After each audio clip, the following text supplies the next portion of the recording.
Pour l'exercice numéro 9, on a le circuit 50. On nous dit que les interrupteurs étaient déjà fermés, K1, K2, qui sont normalement ici.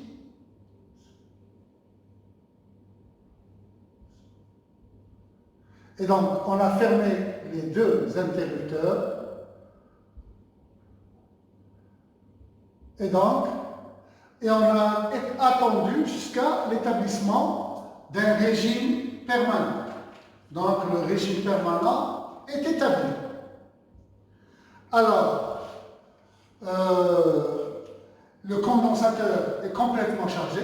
Et si le condensateur est complètement chargé, donc il jouera le rôle d'un interrupteur ouvert.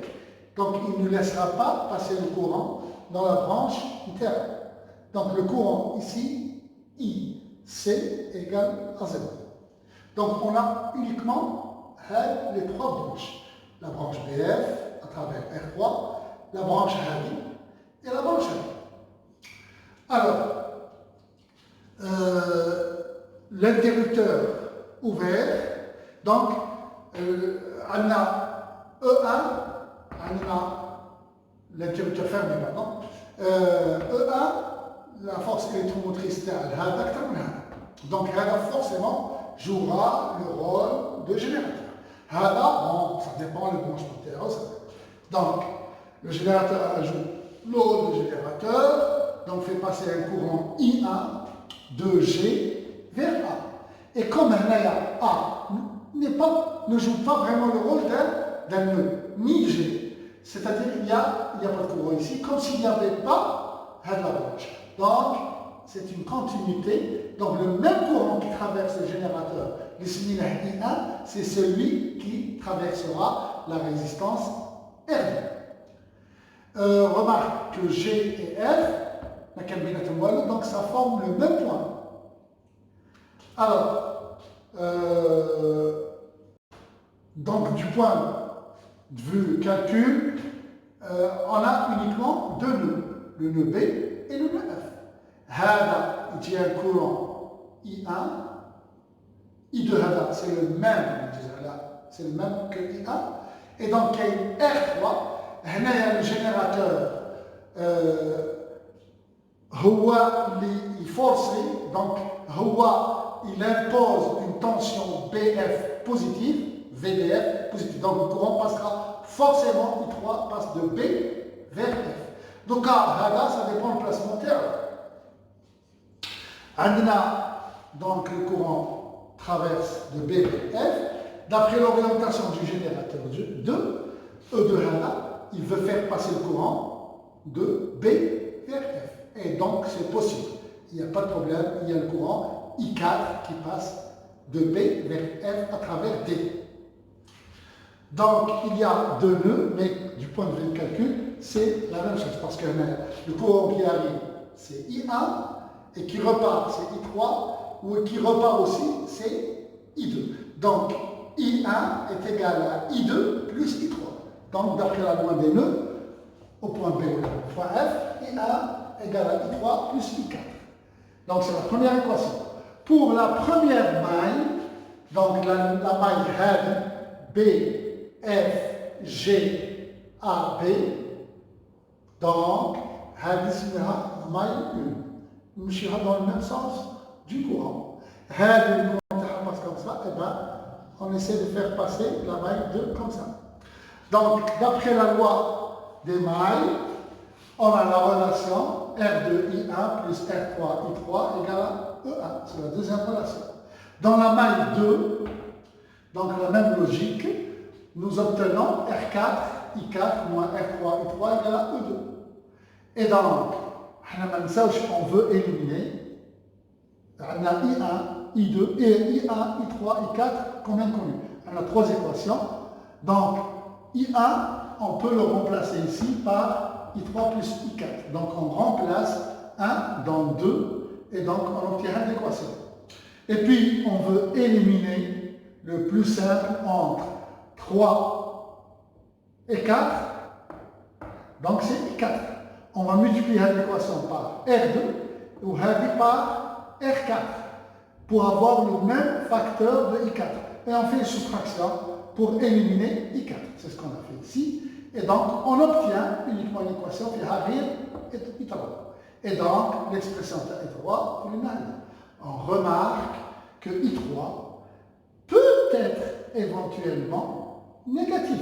C'est-à-dire, si E2 est beaucoup plus important, R2, E2.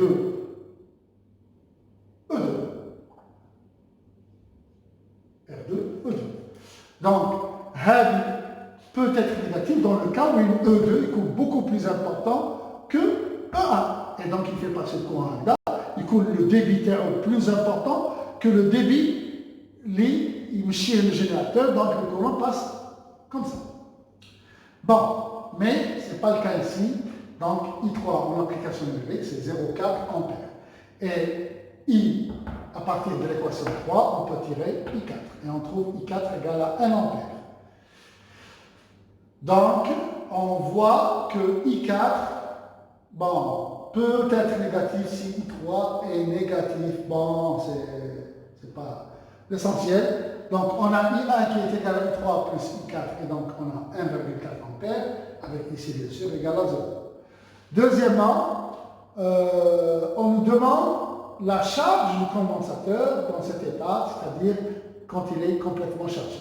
Alors, le courant ne passe pas, d'après la loi des mailles, AGH, A dans la maille 3, on a un maille 3, une maille dans le sens, GH plus VHA plus, donc ça donne VA à 0, et donc on aura E1 moins VC égale à 0, et donc, puisque VGH, c'est le générateur, le condensateur, donc VC est égal à E1, et qui est égal à Q, la charge du condensateur sur la capacité.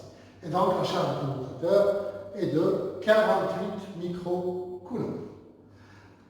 Troisièmement, on ouvre simultanément K1 et K2. On obtient donc, on élimine donc les branches où il y avait des générateurs, parce qu'on a ouvert les condensateurs, les interrupteurs avec les branches, donc les branches à dos sont éliminées. Donc, on obtient le circuit là, où les résistances R1, R2 et R3 sont en série. Donc, on peut trouver la résistance équivalente, R, qui est égale à la somme des trois résistances, et donc on a le condensateur qui se décharge à travers la résistance. La résistance équivalente donc, est de 9,5 ohms, et le circuit équivalent, voilà. On a la loi des mailles, dans le ciel. La loi des mailles, on a Harda, qui va nous jouer. Donc, VHF plus VFH égale à 0. VHF, c'est VC. VFH, c'est moins VF. Et donc, c'est moins RI. Donc, moins RI égale à 0. I égale à moins dQ sur dt, qui est égal, c'est parce que le courant, c'est le courant de décharge. Le courant s'en va de la charge positive. Si on avait pris I halva, on aurait pris I égale à dQ sur dt, comme si c'était une charge. Et on va se rendre compte que le courant est négatif. Ici, si on calculait le champ, le courant, on le trouverait positif, parce que la variation de la tension est une décroissance, c'est-à-dire dVc sur dt est négatif. Et donc le courant qu'on va trouver est positif. Bon, on continue à résoudre l'équation. On obtient l'équation différentielle en remplaçant bien sûr